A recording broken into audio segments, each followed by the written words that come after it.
everybody, it's Micah, and I have a very special guest that I want to introduce today. She's very dear to me, and I'll just let her take the floor. Hi, my name is Erica. I've known Micah for about 10 years now, maybe more.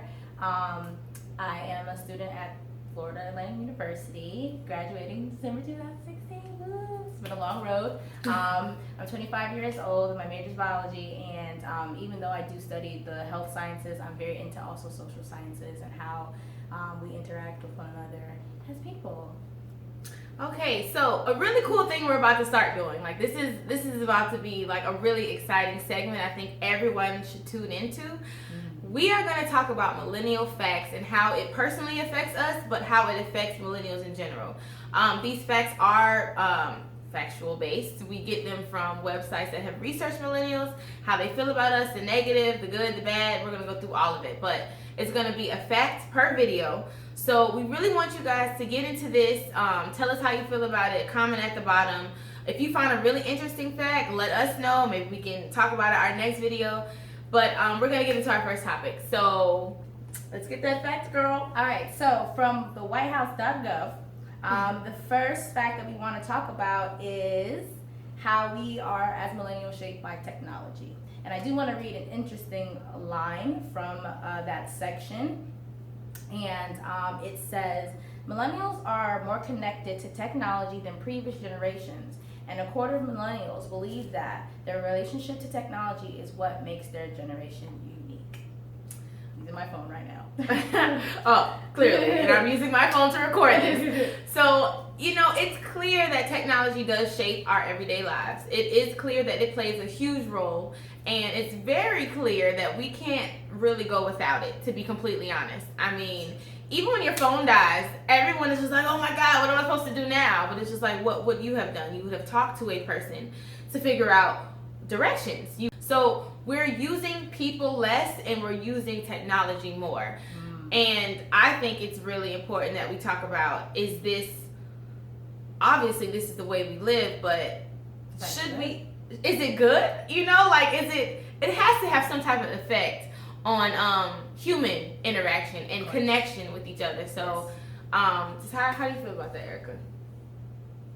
It's my mother, who technically is a part of Generation X, not even the Millennial Generation, told me she left her phone home the other day, and she told me she felt lost.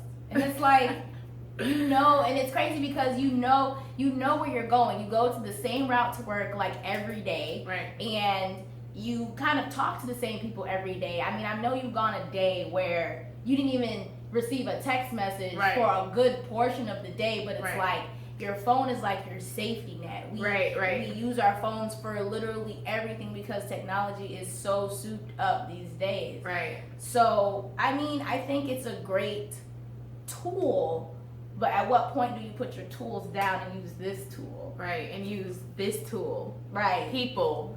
Right, like, you know, like, I don't know. So like my mother is the baby boomer generation. Like, I'm talking about like black and white TVs, like soul 70s, like just totally connected with one another and communal and more loving and relationship oriented, all of that. I'm pretty sure that we something has happened along the way where technology was very helpful, but at the same time, it has really stifled, and it's a wall.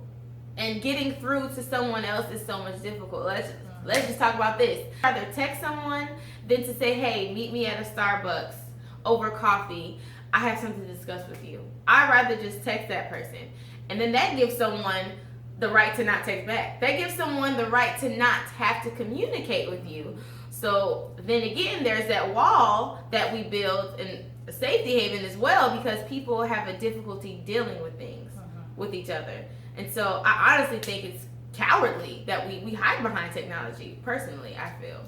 I have a take on a different take on it, where it's like the reason why you used to like somebody so much is because you had to metaphorically jump in the pool to like get to them. For instance, when cell phones weren't a thing and you had to call somebody's house. It's like you had to Right. get yourself straight because you want to sound like, hi, hello, good afternoon, can I please speak to, you had to go through that. Or when, again, didn't have cell phones, you had to walk up to somebody. How many of us do this? We know we're going to our friend's house. We let them know we're on our way already. We get to the door. We text them, I'm walking to the door. And then we text them when we're at the door, I'm at the door. It's like, what about just ringing the doorbell? Knocking on the door, the suspense, all these feelings that, oh my God, is she going to answer? Is he going to answer? Whatever. It's like all of those things contribute to your overall emotions with a person because you put so much energy into even just to get their attention. So, millennials are affected by technology in so many ways. Like, take for instance education. I worked at a middle school and you would not believe the papers that I had to actually grade with LOL, OMG, WTF, no, seriously, WTF was in a paper that I was grading. And honestly, kids, people, right, how they talk, so that's not something that's new to us, but when you incorporate texting, how you write in school, that affects everything. So I really want people to just be really intentional about when you are texting. Use punctuation. Try to write a full paragraph, put a period, exclamation point, capitalize eyes, like whatever you have to do to continue to make technology work for you, because essentially it is harming us in other ways in life. An example was I was sending an email at work and I wanted to put LOL in the email. Like, is that okay? Is that okay? Like, and it was like I had to ask myself, is that okay to do, or should I spell the whole thing out, laughing out loud? But it's just like, why are we writing that at all? So I didn't put it in there. But the fact that even myself, and I'd like to believe that I'm an intelligent, human being, and thinking about that. So it's just like we gotta draw the line, like Michael said, we gotta make technology work for us and not technology consume us. Right. That was a really good point. Mm-hmm. So just this really briefly, this movie that I watched is called The Intern. I'm not gonna go too deep into it, but The Intern was basically a man who was over the age of 65, baby booming generation type guy, retired, old, his wife died, he had nothing to do. A routine was literally killing him slowly. Like, he would get up, go get coffee, go sit in the shop where everyone was using their iPads and their iPhones.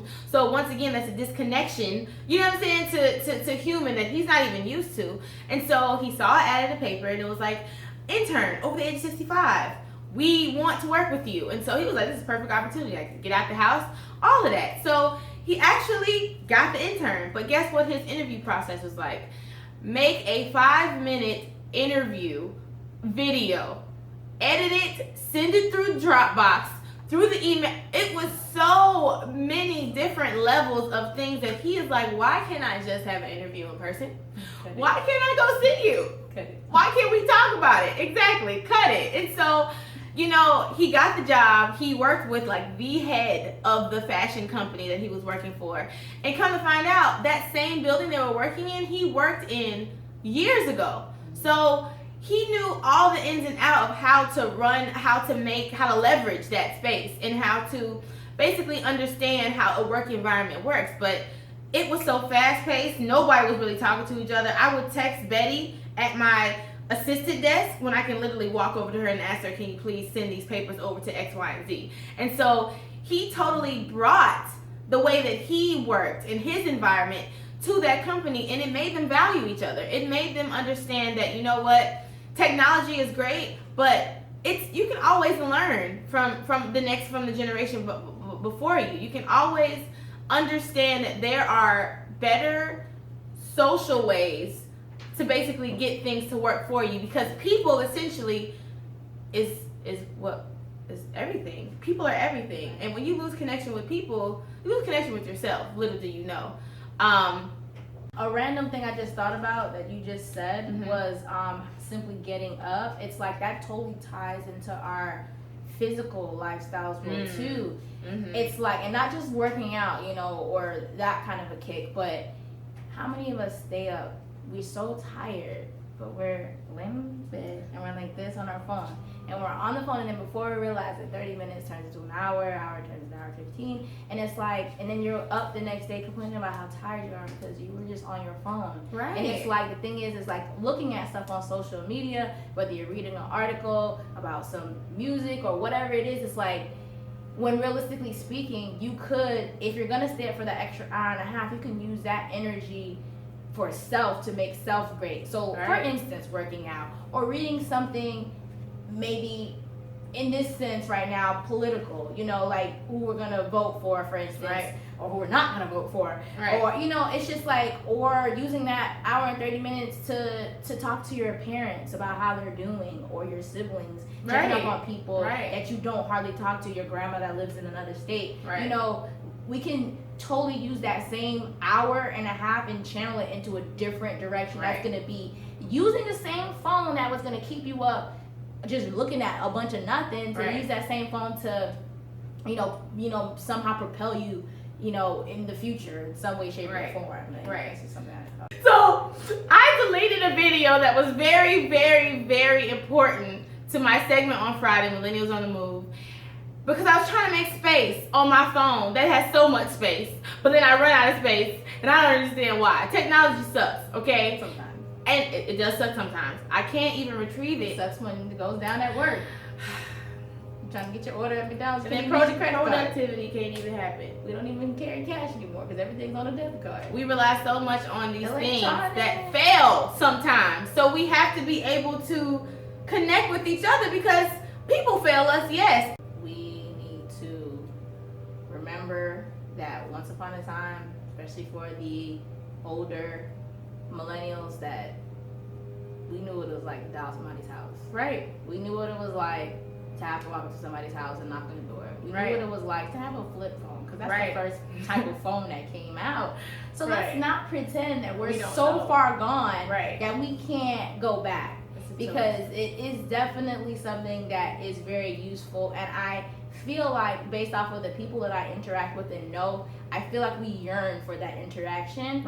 We just kind of we're choosing not to do it, and we're forgetting. How to, or you know, because I don't know what it is, but it's like we do yearn for that personal connection. And it's just as easy as just going out and getting it. Like, and being open to it. It's vulnerability. No one wants to talk anymore because I can just text you. I can just tell you how I feel. I'm mad at you. I don't have to talk to you anymore. This is my gateway. This is my scapegoat. This is my everything. My everything. And why would I use anything else if I don't have to? So we challenge you, millennials, to really dig deep and say, you know what? Although technology is great, it is what makes our generation unique. We need to leverage people. We need to get a better sense of social and touch. You know, it's everything. When you're going out to eat with your friends, put your phone in the middle of the table. It's okay. And talk to each other. Please leave a comment. Let us know how you feel about this. Let us know if it's even possible for millennials to do. Are we just too far gone? Is just something that's just so far-fetched? Let us know what you feel. Leave a comment. Stay tuned to this segment. We're going to have this very frequently, talking about millennial facts. So, peace, love, and hair grease. Hair grease.